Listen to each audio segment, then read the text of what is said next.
సంవత్సరాల తరబడి ఎన్ని మందులు వాడినా మీ మోకాల నొప్పులు తగ్గట్లేదా? ప్రాణ పెయిన్ క్లినిక్ లో అత్యాధునిక చికిత్స. మెగా అభిమానులందరికీ చాలా ఆప్తుడు హైపర్ ఆది గారు మనతో పాటు లైవ్లో సిద్ధంగా ఉన్నారు. ఆది అన్న నమస్తే, ఎలా ఉన్నారు అన్న? మ్యూట్ చేసినట్టున్నారు. ఓకేనా?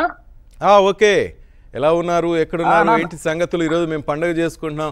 పండుగలో మీరు ఉదయం నుంచి జాయిన్ అవుతారు అనుకుంటే ఇప్పుడు వచ్చారన్నయ్య, లేట్ అయిపోయింది అన్నయ్య. అవునన్నయ్య, కొంచెం యాక్చువల్గా లేట్ అయింది. ఇక్కడ విజయవాడ వరకు వచ్చాను, వేరే వర్క్ ఉండి. ఓకే, ఈరోజు ఓన్లీ మీకు నాకే కాదన్నా, మొత్తం అన్ని దేశాల్లో ఉన్న మెగా ఫ్యాన్స్ 100 దేశాల్లోని అభిమానులంతా కలిసి పండుగ చేసుకుంటున్నాం. పెద్ద పండుగ మనకి. అవునన్నా, అవునన్నా. ప్రపంచవ్యాప్తంగా మెగాస్టార్ అభిమానులంతా చూస్తున్నారు. ఆది గారు ఏం చెప్పదలుచుకున్నారు మన తోటి సోదరులందరికీ? అయ్యో బాబోయ్, మెగాస్టార్ గారి గురించి ఎంత చెప్పినా తక్కువే అన్న. యాక్చువల్గా నా చిన్నప్పటి నుంచి నేను గమనించినవి, నాకు తెలిసినవి, నేను చూసినవి అన్నీ కూడా ఒకరోజు ఒక ఈవెంట్లో మెగాస్టార్ గారి గురించి చెప్పడం జరిగింది. నా మనసు కనిపించినవన్నీ అంటే బేసిక్గా మనం వాళ్ళ గురించి తెలుసుకున్నాక అమ్మ అని పలకటం ఎంత కామనో, సినిమా ఇండస్ట్రీ గురించి తెలుసుకున్నాక చిరంజీవి అని పలకటం కూడా అంతే కామన్. సూపర్. అంటే ఇంకా అంత ఓన్ చేసుకున్న ఇదన్నమాట చిరంజీవి గారు. అంటే చిన్నప్పటి నుంచి అంటే కొంచెం మనకి ఆ ఊహ తెలిసాక మ్యాక్సిమం ఏదైనా మూవీ అయినా, లేకపోతే మనకి ఏదైనా ఎవరైనా డ్యాన్స్ చేయమని చెప్పినా, లేకపోతే ఎవరైనా కామెడీ చేయమని చెప్పినా, లేకపోతే ఎవరైనా యాక్షన్ చేయమని చెప్పినా, ఎక్కడో తెలియకుండా మనలో చిరంజీవి గారు వచ్చేస్తుంటారు ఆటోమేటిక్ గా. అంత ఓన్ చేసుకున్నారనమాట చిరంజీవి గారిని, అంత ఇష్టం. అలాంటి చిరంజీవి గారిని చాలా సార్లు కలిసే అవకాశం వచ్చింది. అది ఇంకా చాలా అదృష్టంగా భావించవచ్చు. ఇంకా ఇండస్ట్రీకి వచ్చాక ఇంకా అంతకంటే ఏం కావాలి అనిపించేంత అదృష్టం కలిగిందన్న ఆయన కలవడం. అది నా ఇన్స్పిరేషన్గా చాలామంది చెప్తుంటారు. చిరంజీవి గారిని ఈ విషయంలో మేము ఇన్స్పిరేషన్గా తీసుకున్నాం, లేకపోతే ఆయన గుణం మాకు నచ్చింది, ఇది ఆయనలో నచ్చిన గుణం ఇది అంటుంటారు. ఇట్లా మీకు ఆయన నచ్చిన క్వాలిటీస్ ఏంటి?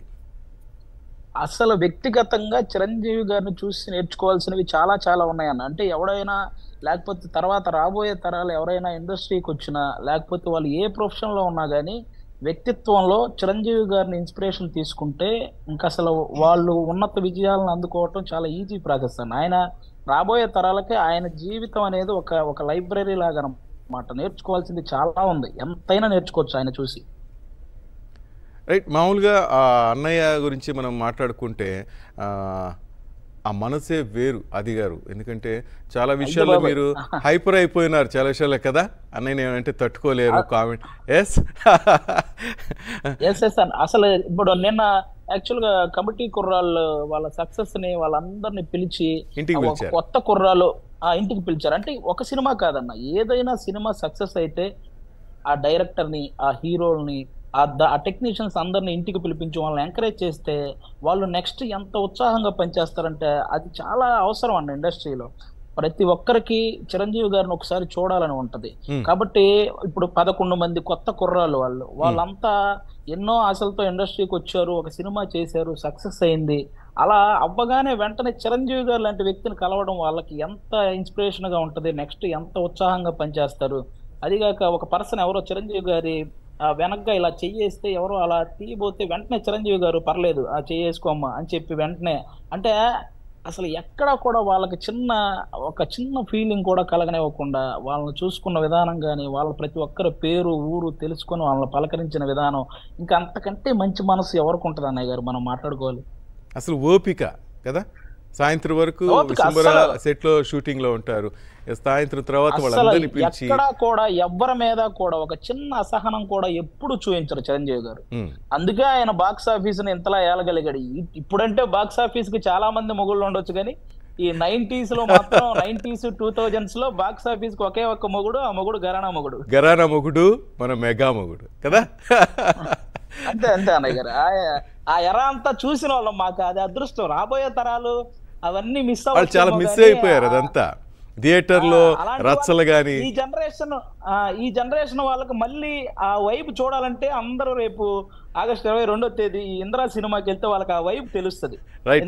థియేటర్ లో అందరూ ఆ ఎరాకి సంబంధించిన వాళ్ళందరూ ఉంటారు. ఈ జనరేషన్ వాళ్ళు ఒకసారి వెళ్తే మాత్రం వాళ్ళకి ఆ ఇంద్ర వైబ్, అసలు మెగాస్టార్ గారి వైబ్ తెలుస్తుంది ఒకసారి. ప్రపంచవ్యాప్తంగా ఉన్న మెగా అభిమానులంతా దీంట్లో పార్టిసిపేట్ అయ్యారు. ఆది గారు దాదాపు 12 గంటల పాటు ఈ ప్రోగ్రాం, మధ్యాహ్నం 12 గంటలకు నేను స్టార్ట్ చేశాను, ఇప్పుడు 3 దాటుతుంది. నేను చూశాను అన్నయ్య గారు, నేను లైవ్ ఫాలో అవుతున్నాను. నేను పాపం వరుసగా ఎంతమంది సెలబ్రిటీలు వాళ్ళ టైం కేటాయించి, ఎందుకంటే చిరంజీవి గారు అంటే అందరికి అంత ఇష్టం. ఆ పేరు చెప్పగానే ఇలా లైవ్ అంటే రావడానికి ప్రతి ఒక్కరూ ఉత్సాహంగా ఉన్నారు. వాళ్ళే కనుక్కుంటున్నారు ఏ టైంకి కాల్ ఉంటుంది మాది చెప్పండి ఒకసారి అని, ఇలా కనుక్కొని మరీ వస్తున్నారు. ఇంకా ఈ దేశ విదేశాల అభిమానులు అందరూ కూడా, అంటే వాళ్ళు దేశం మారినా కూడా మహా అయితే వాళ్ళ అలవాట్లు పద్ధతులు మారుంటాయి, కానీ చిరంజీవి గారి మీద అభిమానం ఎవ్వరికీ మారలేదు. ఎన్ని సంవత్సరాలైనా చెక్కు చెదరని అభిమానంతో వాళ్ళందరూ కాల్స్ చేసి వాళ్ళందరూ ఆయన మీద ఉన్న అభిమానాన్ని చూపించడం, ఈ విశ్వంభరుడు షో ద్వారా మీరు యాంకరింగ్ చేస్తూ అందరిని ఇలా కలపడం అనేది కూడా చాలా చాలా మంచి విషయం అన్న. ముందుగా మీకు కూడా థ్యాంక్ యూ అన్న. అదేనా మీలాంటి వాళ్ళు సపోర్టు, మెయిన్గా అన్నయ్య ఆశీస్సులు సపోర్ట్లు అయితే మనం ముందుకు వెళ్ళలేం కదా. మీరే ఇంతకు ముందు అన్నారు, ఆయన ప్రతి ఒక్కరిని అభినందిస్తారు, ఆశీర్వదిస్తారు. అదే మనకి సగం బలం, అసలు ఎనర్జీ కదా. చాలా అంటే చాలా ఉత్సాహంగా, వాళ్ళకి ఇంకా అంతకంటే ఏం కావాలి. వాళ్ళు నెక్స్ట్ మళ్ళీ చిరంజీవి గారు పిలుస్తారేమో అన్న ఉత్సాహంతో పనిచేస్తాడు. వాడు తీసుకునే కంటెంట్ మీద దృష్టి పెడతారు. మనం మంచి సినిమా చేస్తేనే కదా ఇప్పుడు చిరంజీవి గారు పిలిచారు అనే ఆ ఇదితో పనిచేస్తే ఇంకా ఇంకా మంచి కంటెంట్లు వస్తాయి కదన్నా. అదేనా ఈ 155 సినిమాలు, 156 సినిమా విశ్వంభర కాబోతుంది. 155 సినిమాల్లో మీ మనసుకు హత్తుకున్న ఒక మూవీ అంటూ ఉంటుంది కదా. అన్నీ ఇష్టమే మనందరికీ, కానీ ఒకటంటూ ఉంటుంది. అన్ని అంటే ఒకటని కాదన్న, నాకు కొంతమంది చిరంజీవి గారు ఈ సినిమా ఫ్లాప్ అని కొన్ని చెప్తుంటారు కదా. ఆ ఫ్లాప్ సినిమాలు కూడా నాకు చాలా బాగా, అసలు ఎక్కడ బోర్ కొట్టకుండా చూస్తానన్న. ఒక చిరంజీవి గారి సినిమా మాత్రమే నేను అలా చూడగలను. ముఖ్యంగా నాకైతే ఆ టైంకి వెళ్తే నాకు విజేత, ఛాలెంజ్ సినిమాలు చాలా ఇష్టం అన్న. ఈ 2 సినిమాలు ఒక వ్యక్తిని కంప్లీట్ గా ఇన్స్పైర్ చేయగలిగే సినిమాలు అన్న అవి. అంటే ఒక ఫ్యామిలీ పట్ల మనం ఎలా ఉండాలి అని, లేకపోతే మన ప్రొఫెషన్ పట్ల, లేకపోతే మనం ఒక నిరుద్యోగ యువకుడు ఉద్యోగం సాధించాలనో, లేకపోతే వాడు అనుకున్నది గోల్ సాధించాలన్న విషయాల మీద ఈ విజేత, ఛాలెంజ్ అనే సినిమాలు చాలా చాలా ఇన్స్పైర్ చేశాయన్న. నాకు అవి 2 చాలా ఇష్టం.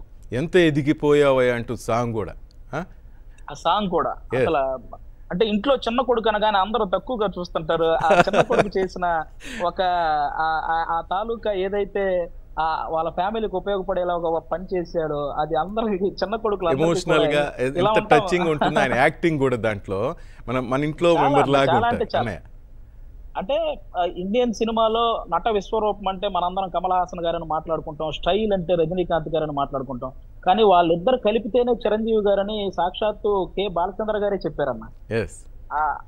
అలాంటి చిరంజీవి గారిని అంటే ఎన్ని సంవత్సరాలైనా మనం ఎంత ఎదిగినా కూడా వెనక్కి చూసుకుంటే మనం ఎవరి వల్ల ఇన్స్పిరేషన్ తో వచ్చామంటే అది ఆబ్వియస్లీ మెగాస్టార్ చిరంజీవి గారు అంతే.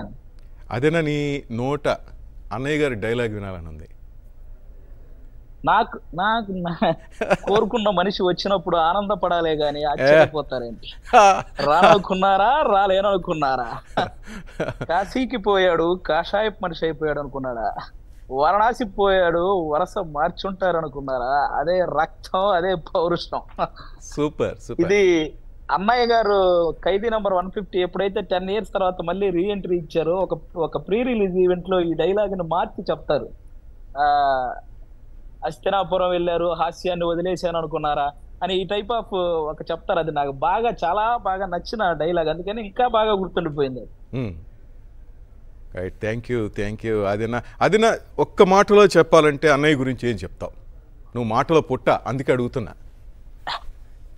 అంటే ఇప్పుడు ఇన్ని దేశాల మంది ఇంతమంది వచ్చారన్న, అంటే ఇప్పుడు చాలా రోజుల నుంచి చిరంజీవి గారిని వాళ్ళు దాడతారు వీళ్ళు దాడతారని ఎవరో అంటారు, కానీ అసలు నిద్ర లేచి అసలు ఈ నిద్రపోయే టైం కూడా కొంతమందికి ఈ టైంలో ఉంటుంది. అదేనా ఓకేనా? 100 దేశాలు నా వల్ల కావట్లేదు, అంతా లైన్లో ఉండి ప్లీజ్, మేము అందరి కోసమే ఇది వేదిక చేశాం, ప్రతి ఒక్కరిని ఇందులో భాగస్వామ్యం చేశాం. అసలు నార్మల్ గా ఎందుకు ఆగుతారన్న, జనరల్ గా మీరు జగదేక వీరుడు అతిలోక సుందర సినిమా తీసుకుంటే తుఫాన్ టైంలోనే ఎవరు ఆగలేదు చిరంజీవి గారిని చూడడానికి. ఆ భీకరమైన తుఫాన్ బయటకు రావడానికి కూడా వీళ్ళు లేనంత తుఫాన్ లో కూడా వెళ్ళి జగదేక వీరుడు అతిలోక సుందర సినిమాని బంపర్ హిట్ చేశారు ఆ రోజుల్లో. అలాంటిది ఇలా నార్మల్ గా ఉన్నప్పుడు చిరంజీవి గారి గురించి వచ్చి మాట్లాడడానికి ఇంకా ఎక్కువ శాతం ఉత్సాహం చూపుతారనమాట. ముఖ్యంగా నన్ను కూడా ఈ కాల్లోకి తీసుకున్నందుకు మీకు థ్యాంక్ యూ అన్న. చిరంజీవి గారి గురించి చెప్పుకుంటూ పోతే, అసలు మాట్లాడుకుంటూ పోతే మనకు ఒక రోజు ఏంటి ఎన్ని రోజులైనా సరిపోదు, ఎంత ఉందో. మాటల్లో పడిపోయి అనేక విషయం చెప్పడం మర్చిపోయావు అదేనా? ముఖ్యంగా చిరంజీవి గారికి many many many more happy returns of the day. ఆయన ఇలాగే నిండు నూరేళ్లు ఆయురారోగ్యాలతో ఉండాలని మనస్ఫూర్తిగా కోరుకుంటాను అన్నయ్య గారు, మీ సమక్షంలో నా తరపున, అలాగే ఉన్న ఫ్యాన్స్ అందరి తరపున. అండ్ విశ్వంబర టీం కూడా రాబోతుంది అదేనా? వాళ్ళకి మనకి పెద్ద పండుగ సంక్రాంతి రోజు ఇవ్వబోతున్నారు వాళ్ళు. నాకు తెలిసి ఈ సంక్రాంతికి మొట్టమొదటి విజయం విశ్వంబరతోనే స్టార్ట్ అవుద్ది. విశ్వంబర పెద్ద విజయం సాధించబోతుంది, ఎందుకంటే మనకు ఒక కొత్త ప్రపంచాన్ని చూపించబోతున్నారు, అందులో ఒక కొత్త లోకాన్ని చూపించబోతున్నారు. కాబట్టి అందులో చిరంజీవి గారు చేసే అన్ని రకాల ఆయన యాక్షన్ కానీ, ఆయన కామెడీ టైమింగ్ కానీ, ఆయన డ్యాన్స్లు కానీ అన్ని మనం ఎంజాయ్ చేయొచ్చు. విశ్వంబర టీంకి కూడా all the best. Right, thank you Adina, thank you, love you. Thank you so much. Love you. మీ బిజినెస్ ఏదైనా మీ ఊర్లో ప్రమోషన్ చేయాలంటే అది సుమన్ టీవీతోనే సాధ్యం. ఇప్పుడే సంప్రదించండి.